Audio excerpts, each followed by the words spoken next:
The Deal News Podcast, episode 250 for March 20th. 5 fabulous years. I am joined by Louis and Dan. Hey, fellas. Hey, guys. Happy 250th episode, guys. Yes. I know. Crazy.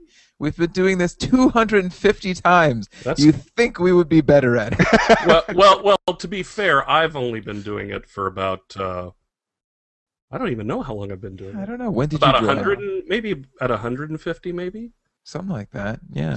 Yeah, maybe 100 So you're a podcast babe. I am. So Louis and I have no excuse, but you have all the excuses you'd like. Good. So at 250 episodes, this is a little over 5 years. Our first episode went up 2008 in February, wow. So we're just a little bit after that. So 5 years, 250 episodes. Not many podcasts make it this long, I could tell you. No. Sure, you have the Twits and the, I don't know who else is big in podcasts, Smodcasts, I guess, of the world. But yeah, so we should be proud of ourselves. Let's take a minute and just bask in this glory. Pat ourselves on the back. Yeah, this is nice. I feel very basked. Yeah, who can I? And then you pat someone else. See if I can reach over. The magic of video. Feels like I'm slapping you in the face when I do that. I don't know. It's like a squeegee, like we're washing our hands. It is. Get slapped for 250th. Now, it's not just a celebration for us. Later in the show, I will be telling you, our listeners and viewers, how you can win because it is our 5th anniversary 250th show. Wow. I'll tell you how you can win a Nook Simple Touch and a $50 American Express gift card. So that'll keep you watching. That's pretty good. Yeah. So details on that later. Now, are we eligible to win? I was about to say that. We can't apply to this, can we? No, we cannot apply to this. No, that always happens. Yeah, just do what I do and steal office supplies in the amount of $50. I don't. I really don't. Like 40,000 number 2 pencils. Yeah, exactly. All the stickies and notepads. Right. This is my Christmas bonus, a number 2 pencil. Yeah. All right, let's see. We have a quick piece of follow-up that I wasn't even sure I really wanted to cover because it's so lame at this point. But last week we talked about how EA kind of bungled the SimCity launch. And part of their apology was going to be that they were going to send out an apology game to people who were affected. EA has unveiled the list of those games that you can choose from. It's 8 games, and it includes Battlefield 3, Bejeweled 3, Dead Space 3, Mass Effect 3, MOHW. I looked that up. That's it's one of those war Medal of Honor. Oh yeah, there you go. Medal of Honor. Maybe Warfighter, Medal of Honor Warfighter. Is that? I think that's it. My own. Anyway, not worth spending time on. People who know what MOHW is will know what it is. NFS Most Wanted, Plants vs. Zombies, and surprisingly, SimCity 4, which I thought was funny enough to mention this. That's pretty ironic. So yes, I mean, not bad games on this list, except for maybe Bejeweled 3. Yeah. I don't know. You pay for like a top of the line new sim game, and you get Bejeweled 3, Match 3 game. Sure. I'd just say like Pong or something like that. Yeah. Right? Oh, and Plants vs. Zombies, the game that has been free on every platform ever. Very true. Very true. Since it's come out like 10 years ago. Or something. I think the podcast has been going longer than Plants vs. Zombies, but still, it's an old game. It's an old game. From now on, anytime we need to quantify time, compare it to how long the podcast has been on the air. There you go. I like that. We're older than Plants vs. Zombies. All right, let's move on to the big news of the week. Now, this big news of the week is subjective this week. But from my perspective, I don't know if you guys heard, this is the thing making the biggest splash, especially when you consider the reaction that's been going around the internet about it, is that Google has decided to end-of-life Google Reader. Wow. So their Google Reader software or website, their RSS reader, where you could plug in, a feed from your favorite news site, and it'll aggregate everything together. They have decided that as of July 1st, they will be pulling the plug on it. Right now, it is in a what they call sunset period, which just sounds so sad. It does. It's It's like retiring, moving out to the suburbs. right. It's like I feel like it's one of those commercials like, where will Google Reader be in its sunset years? Do you have enough saved for retirement, Google Reader? So yeah, as of July 1st, it's going to be over with. This affects me mainly because all of the show prep I do for this show has been done for the past 5 years in Google Reader. Oh. So I need to find new and inventive ways of reading my feeds. Do you guys use RSS at all? No. No, I don't. No. Really? How do you guys read news these days? Honestly, for me, Twitter. Okay. Really? Yeah. That's my feed, so to speak. Like everything, like I follow like whatever New York Times, CNN, a couple of more like techie stuff, but everything's through Twitter for me. Oh, so are you saying that I'm a dinosaur that I'm still using? No, even I remember I never used Google. I remember when they first announced it. I just never, for whatever reason, I just never got into it. I never even gave it a shot, to be honest. Maybe I don't know. Maybe it's coming from my perspective as like a podcaster. I've been podcasting on my own even way before this, and podcast is essentially an RSS feed all gussied up with an audio inclusion. So maybe to me, RSS feeds were so futuristic back then that I like jumped on it as the next big thing. I guess for the most part it wasn't perceived that way, and most people, like you say, get their news now through Twitter or even Facebook or whatever. Dan, Right. how do you get your news fed to your face? I do it the old-fashioned way. I actually... You make it yourself with a pen and some time. I go out and create news. I don't just read it. No, actually, I go to the actual site, like CNN. I'll go to CNN and check it out. I'll go to MSN. I'll go to Google.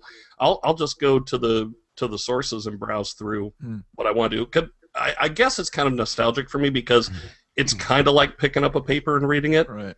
You know what? You kind of get kind of that tactile function, except you're doing a mouse instead of the actual paper.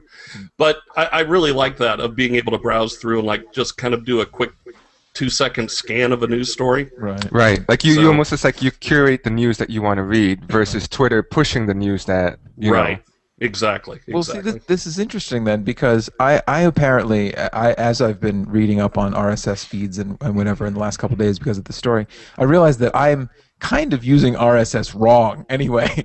Because what I would do is I would go to Google Reader and it would have a list of all of my feeds down one side, and I would click on each one and scan through it, much like you would do, Dan, if you would go to a website and then scan through it and go to another website. But instead of going to another website, I would just click another link on the side and it would load it up in the main reader. So I don't know why I'm so sad about the loss of RSS when essentially what I'm doing is just clicking on another website and reading their front page. It's not like I'm creating an aggregate of all the news that I read, because some feeds I like more than others. Some feeds have better news for this purpose than others, So what is your contingency plan? Well, here's the thing. The first story that I read about this said that there are other options, and one of them was given as Feedly, which is a site that I had heard of, but I'd never really used.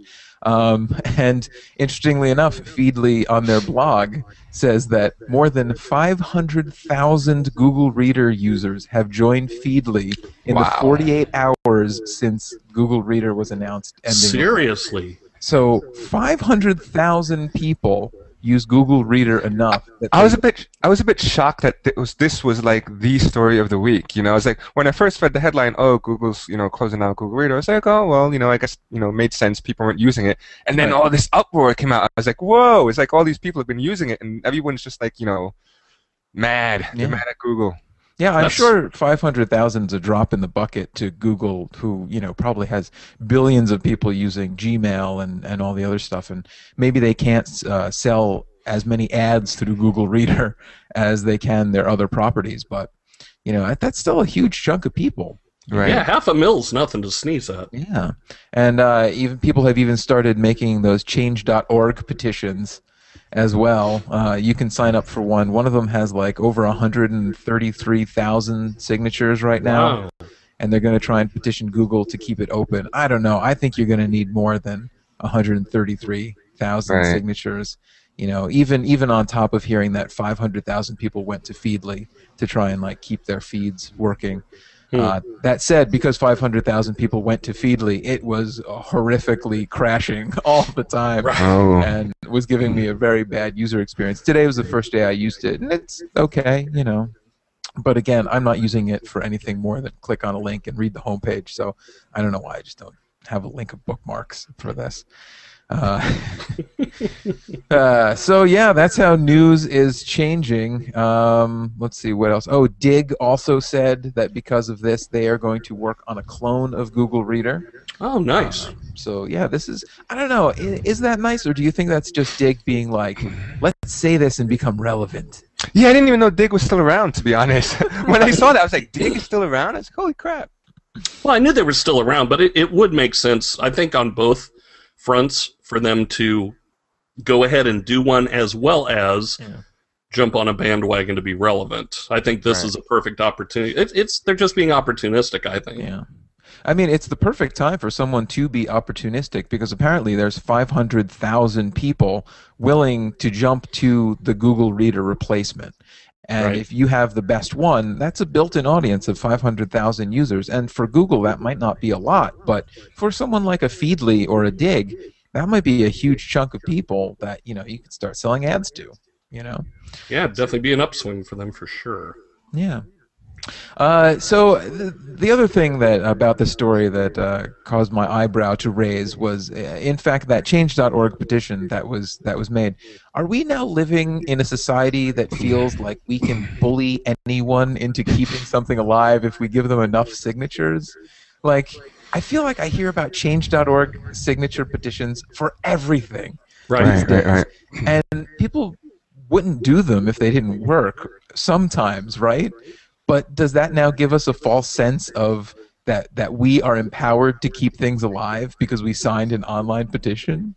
You know, I think it smacks of that whole Slack division thing. You know what I mean? You've heard of that phrase, right? Slack division. It's basically the feeling like you're doing something when you're not really doing something. Right. You just You know adding what I your mean? signature digitally, and that makes you feel better. It's like, wow, I did something. We're going to save Right. this. It's You like know? 1 million clicks to save this Ethiopian child. Right. You know, that kind of thing. It's Right.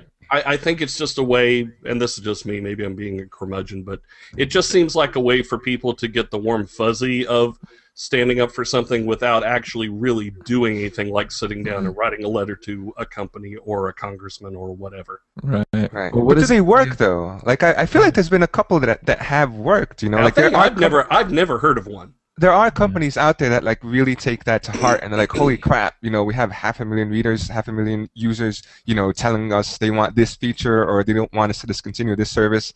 Let's keep it around, or, you know, let's give them this feature, whatever they want. Right. Well, you know, it does work, and it kind of ties into a story that I had for later on in the show. But like Kickstarter, it's kind of like a Kickstarter if you think about it. Like you're saying, you're putting this thing out there, and in this case, it's a Change.org, and saying sign up, and we'll show these people that we want this. And then for Kickstarter, like. The reason I brought it up was that last week, I don't know if you saw, but the creator of Veronica Mars said, look, if we get $2 million, we'll make a Veronica Mars movie. So this is everyone signing up for this thing to show people that they want it so that it gets made. Right. So it's like, is society going this way on things where it's like, well, we need to show people that we're behind it before anything could get done. So that works with Kickstarter. Maybe it'll work with Google Reader, you know? But don't you think the difference with Kickstarter is people are actually plunking down Money. hard-earned money? Sure. Right. As opposed to just saying, yeah, I like that, click. Right.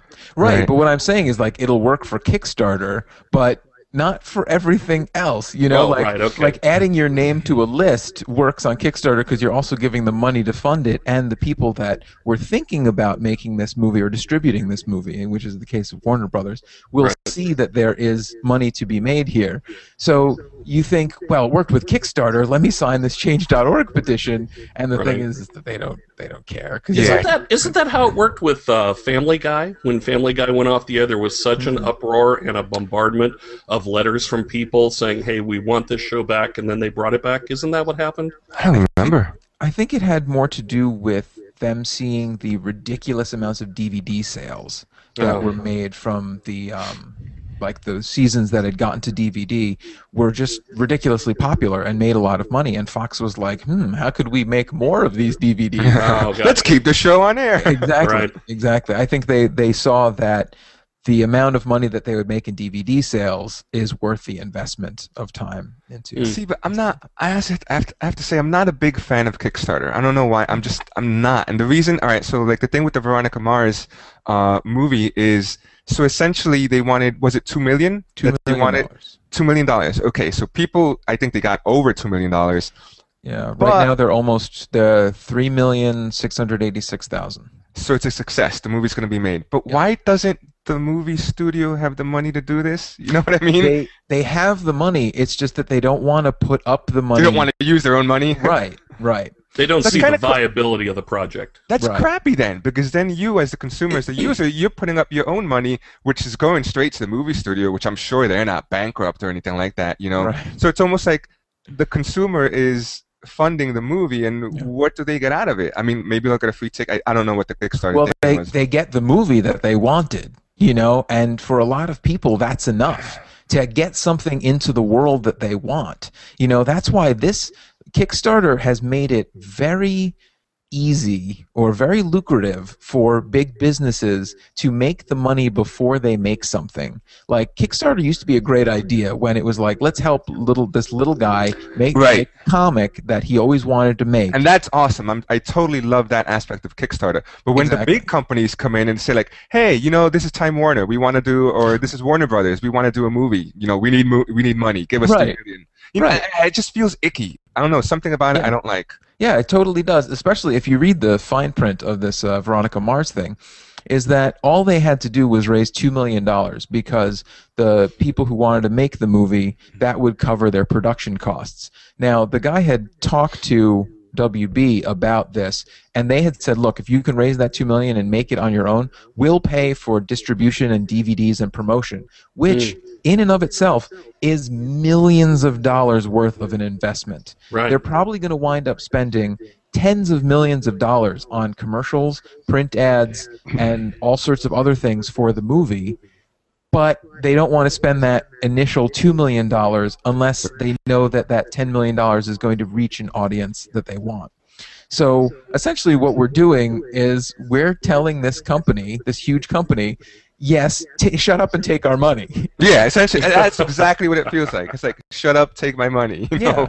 It's like, I will pay you now to make the film, and then I will pay you later to buy the DVD or go buy a movie ticket as well. Right. You know, Right. and yes, some of these levels you'll get the movie digitally or whatever, but you know, the hardcore fans that donate to this are going to want to go see it in the theaters as well.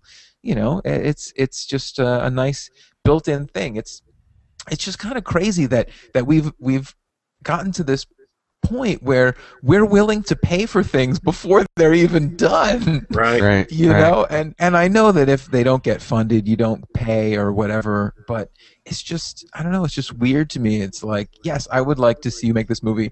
I will pay for it to happen. Yeah, You it's know, almost the same thing with the Ouya. It's like when that first came out, I was like, "That is such vaporware. That's never gonna come out." I'm still a little bit skeptical about it. I want it to succeed, but at the Right. same time, I just have that like weird feeling. I was like, "Man, what if they come out with this console and it's $99 like they say, and it's just crap?" Crap. You Yeah. know? Yeah. Yeah. Well, I'm You know, just kind of sad that I was looking at the Kickstarter site, and all the pledges of $400 and more are gone, so that Kristen Bell and Rob Thomas will follow you on Twitter for a year. Yeah.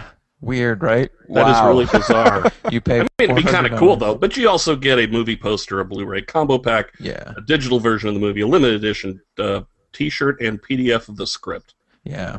Some But of these is that levels. $400 worth though? A poster? I don't care Well, if the but- entire cast signs it. I'm not Well, going to pay $400 for a poster.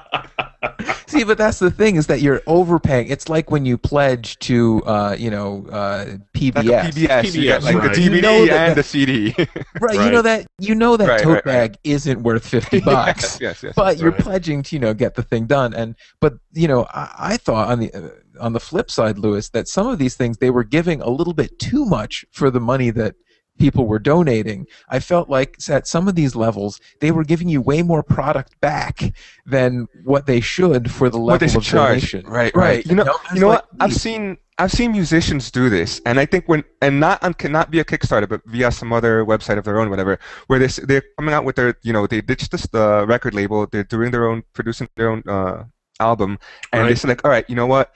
Here's the album. If you want to pay it, here's like, pay $5 for the digital version, $10 for the CD, pay me $2,000 and I will give you a private concert in your Right. home. I don't know if you Right. guys have seen that before. I'm Yeah, like, I've seen that's that. I pretty. did. Yeah. I mean, Yeah. I don't know if I like that or if I don't. It just seems like $2,000 to come, a concert in your home sounds pretty Well, cool.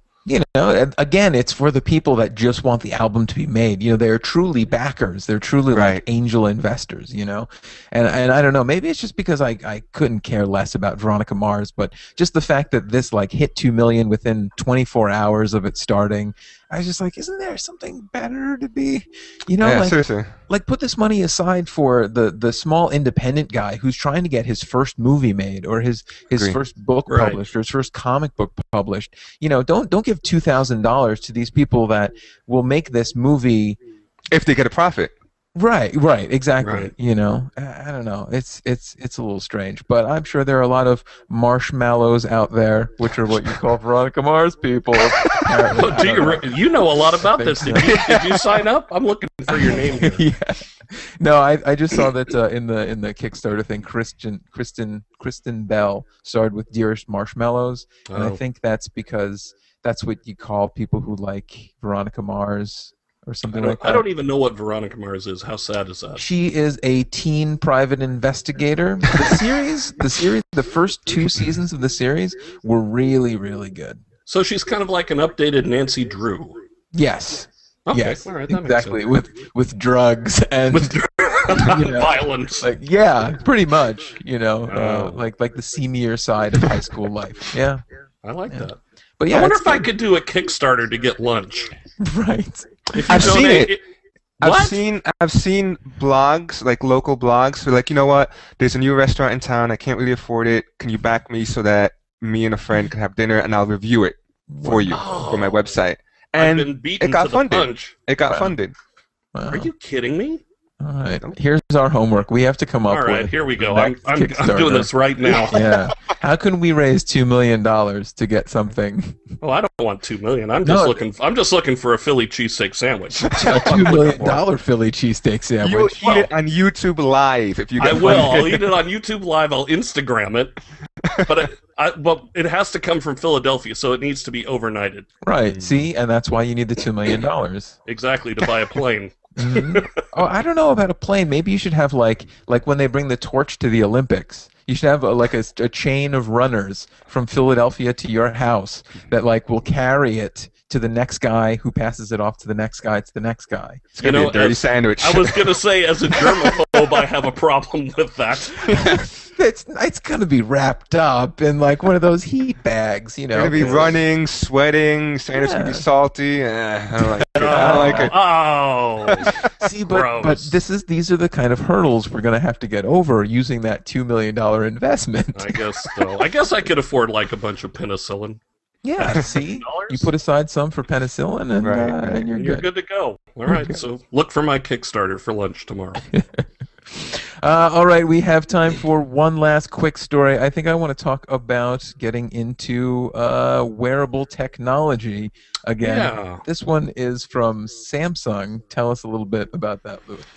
Yep, so we all know Apple's supposedly working on a smartwatch, and well, guess who's also working on a smartwatch? The number one Wow. competitor, their best friend, Samsung. So it's interesting that now it seems like smartwatches are like the it technology for the future. You know, I guess it started with the Pebble Watch, which I think came out during CES, whatever. You know, then the rumors started with Apple, and now Samsung's outright said like, oh, you know what, we're doing a watch as well. Right. So it's almost like the way I see it as like the watches versus Google Glass. It's gonna be like who's gonna win. I don't see it so much as a fight between the watches themselves, but more like, because I think Sony also has a smartwatch, which they said they're doing some crazy update for it as well. But I see it more as like, you know, the watches versus Google Glass. Which one's gonna win consumers' wallet over? Which one's more wearable? You know? Which one's more wearable, right? I don't know. What do you think, Lewis? Which would you prefer, a watch or glasses? I believe, even though the price difference is ridiculous, I think if Google Glass works as well as they say it will, and if it's as seamless as they say it will, I think I would prefer Google Glass over any watch. So what's your cutoff point on that, price-wise, Lewis? Like, what would be your tipping point that says, by gosh, I'm going to buy that today? I like to see it at maybe $600-700. Wow, that's high. I was thinking like $499. Is what I was. Yeah. I mean, like I said, I mean, like I want a perfect product for $600-700. You know, Right, I don't want no little like, you know, oh, it just crashed. You know? Yeah. And why do they look like 3D glasses? I don't know what's up. Right, and like, give me a nicer product as well. You know, I don't want to look like a cyborg either. You know. Right. See, I wonder if they're really going to eventually be able to have spaces of their own in the marketplace. I mean, one is wearable and it'll have information on your wrist, and the other is more of a heads-up display to have hands-free information, you know, overlaid on what you're seeing. So people will be like, look, for navigation, I don't want to be walking around like this, you know, but I'll have it with a heads-up and telling me which way to go. But that's the thing. I think that the watch is so limited that it's almost pointless. It's almost like, you know what? Right. The watch might tell you like, oh, you have a new email. You might be able to say like, oh, call so and so. But then you still have to take out your phone, or I guess if you're wearing a headset. But still, I feel like Google Glass it'll do more. It'll do more. Whereas the watch is just like, it's like a accessory. phone I see that's the watch been as an glued to your accessory. wrist, but a quarter of the size. Right. Yeah. It's an accessory for your smartphone. That's how I see it. See, this is so difficult because on one hand, no pun intended, wearing a watch is like More practical. it's more practical. But on the other hand, wearing the glasses would have more functionality, I think, personally. But taking it a step further, how many pairs of sunglasses have you lost in your life? You know what I mean? It's like if you don't normally wear glasses and you've got a pair of sunglasses on or a pair of Google glasses, I would be afraid that, you know, I go to Starbucks or whatever, a restaurant, I take them off, I set them down, and you don't really think about it. I'd be scared to death I'm going to leave a $1,500 pair of glasses somewhere. Right. Well, maybe that terrified feeling will mean you won't, you know, the whole time you'll just, you'll actually be walking around like this, like, I don't want to lose me. It comes with a lanyard or a lanyard. Yeah, there you go. Croquis A that go big zip behind. tie on your head. You have to put it down. They actually embed a magnet in the bridge of your nose, so it just clicks right on there, What would you buy, Jeff? Oh man, you know, my first instinct when I asked Lewis, because I asked myself the question as I was asking him, multitasking in my brain, I said, you know, maybe I would like a watch instead. But then Lewis, you kind of convinced me, is that like, you know, I think you could do more with the Google glasses. Right. I think so. Plus, the watch makes you feel kind of like Dick Tracy, right? Yeah. I'll be right there, Chief. Yeah. And unless it's done well, it's gonna look clunky, at least in the first iteration of it, you know. Right. And I'm wondering what the price is going to be for both Apple's watch, if they have one, Samsung's, and I'm guessing it's going to be over 100, you know. I just find it I feel it's kind of ridiculous. I feel like Samsung is jumping on a bandwagon that's a rumor from Apple. You know, they're like, well, we have to outcompete Apple with their watch. But sir, the watch is a rumor. Doesn't matter. Go for it. Go for it anyway. Punch, you know. So I wonder if, I don't know. Are they even really working on a watch? I mean, the rumors point to yes, but do you think this is just a case of Samsung, who is, let's be honest, known for borrowing other people's technology from time to time? Like, just being a little bit over-competitive with something that doesn't exist. You know? Maybe. I mean, but isn't that how all the markets work, in a sense? I mean, it definitely is that way in the movie industry. You know what I mean? Yeah, but normally there's like something that has a basis in reality before you start copying it, you know? True. Okay, You know that's what I mean? true. It's like you have to know that something's out and then be like, all right, now we're going to copy that. But in this day and age, it's like, well, we heard they're working on that. If they are, let's come out with ours before they do. Right. I mean, we just Right. saw that happen like what 2 weeks ago with the Samsung Galaxy. So the new Galaxy had that feature I think called Smart Scroll, where like if you look away, it'll stop scrolling or something like that.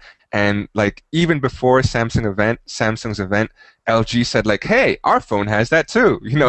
it looks like all tech companies are just rushing to beat each other. The competition is so cutthroat that it's almost like, no, you just announced that. Well, we announced it yesterday. Yeah, and a rumor is good enough to go on. Right. Let's beat the rumors, which is neat because then you can just make up any rumor you want, and some company will work to beat it.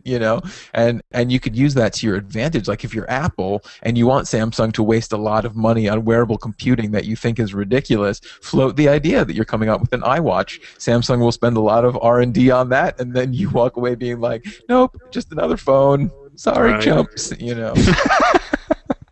So, all right, we have just about enough time for me to tell you how to win our 5th anniversary sweepstakes. Oh. Yes, this means we've come to the end of the show and the part you've all been expecting and waiting for.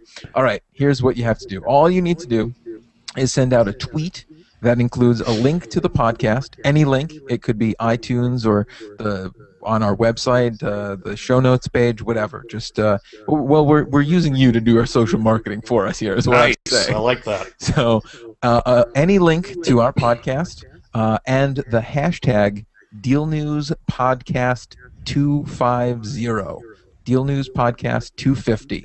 All one word, all one hashtag. And that's all you need to do. Send out that tweet, and one lucky entrant will win a Nook Simple Touch and a $50 American Express gift card. Wow. So get tweeting. Yeah, that $50 gift card, you could buy a lot of books, or you could put it towards buying a Kindle if you don't like Nook Simple Touch, I guess. Ouch. Yeah. That would really be the worst way to win that, wouldn't it? Be like, Thanks for sponsoring us, Barnes & Noble. So yeah, $50 Wow. American Express gift card, so that you could buy books, but you could buy, also whatever else you want. A case for your Nook. Maybe you have enough books. You just want an e-reader. Can they play games on it? Could they buy a copy of Plants vs. Zombies or SimCity? This is the Simple Touch. This is the e-reader version. Just They got nothing. It is the e-ink. So I Oh. don't think they have Plants vs. No Zombies games. on there. All right. Yeah. So, but it's still a great little device, and if you It don't is. agree, you still get a $50 American Express gift card. So. Yeah. There you go. All right, so listeners and viewers, get tweeting, and we will choose our winner before our next episode and announce the winning name on our next show. So you have 1 week to do this. You have, I think, until Monday to enter. So Great. tweet away, tweet often, tweet early. I don't know. That sounded old- good, though. Yeah, it's like the old Boss Tweed, vote early, vote often. Right.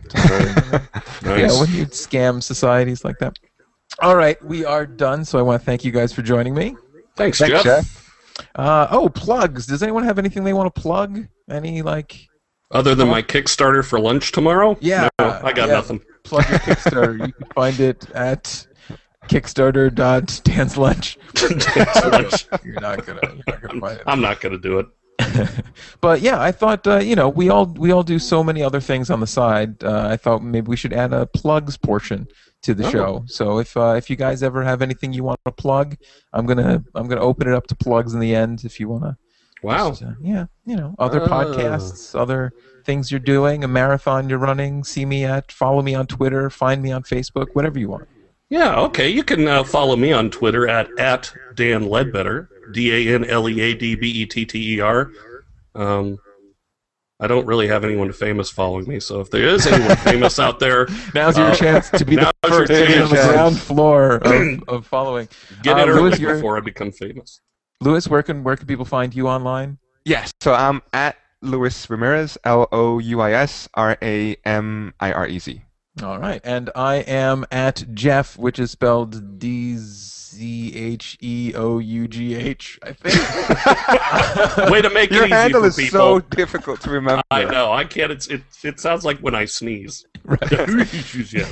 It's phonetic and it's funny. I just never remember how to spell it. But all right, listeners, for links to today's stories, those Twitter feeds, our blog links, and more, go to our show notes page. Also, feel free to send us feedback to podcast@dealnews.com. I'm Jeff Somogyi. Goodbye. See you later.